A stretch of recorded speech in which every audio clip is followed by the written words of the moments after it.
In Hinduism, Yama, the lord of death and judgment, is not actually someone to be feared. The Kathopanishad is an ancient vedantic text that details a conversation between Nachiketas, a young seeker, and Yama, the lord of death. Nachiketas, a young boy, is cursed by his father in a moment of rage.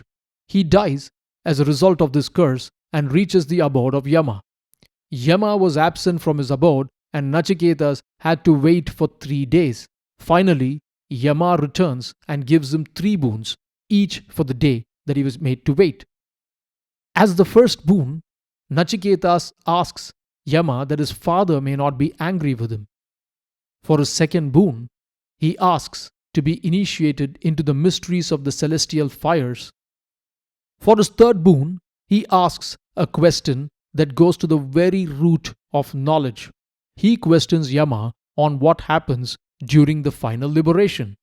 He asks Yama, when a person is absorbed into the beyond, some say that he exists, others that he does not. This I should like to know, taught by you. This is the third of my boons. Now, Nachiketas is already dead and knows about the cycle of birth and death. So what he is asking about is what happens at the end of all these quests. Yama discourages him from asking this question and states that even celestials have their doubts on this.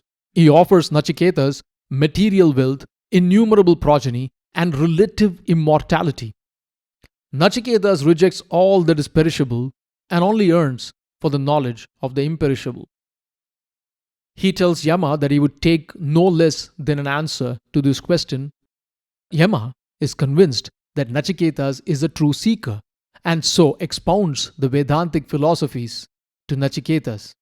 He talks about the self, the Atman and the Supreme Absolute, the Brahman and the relationship between the Atman to the Brahman. He talks about the unity of being, the essence of Mahavakyas such as Tattvamasi, thou that art, and Aham Brahmasmi, I am the Supreme Absolute, in many verses. Yama states, what is here, the same is there, and what is there, the same is here. He goes from death to death who sees any difference here.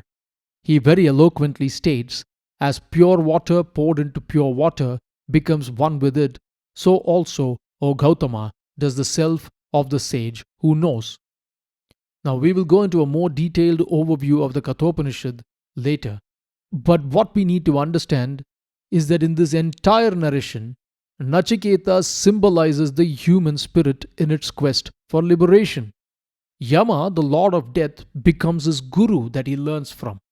When he comes face to face with the lord of death, Nachiketas desires knowledge of the ultimate reality. He wants to transcend death and reach the ultimate goal that is free of the cycle of birth and death, the ultimate goal that is liberation, mukti, to be free. Yama here is the greatest and the most benevolent teacher who tells Nachiketas how one can transcend the cycle of birth and death and move towards liberation. As Yama tells Nachiketas, the path to liberation is like the sharp edge of a razor. So the wise say, hard to tread and difficult to cross. As always, the known is a drop and the unknown an ocean. Peace.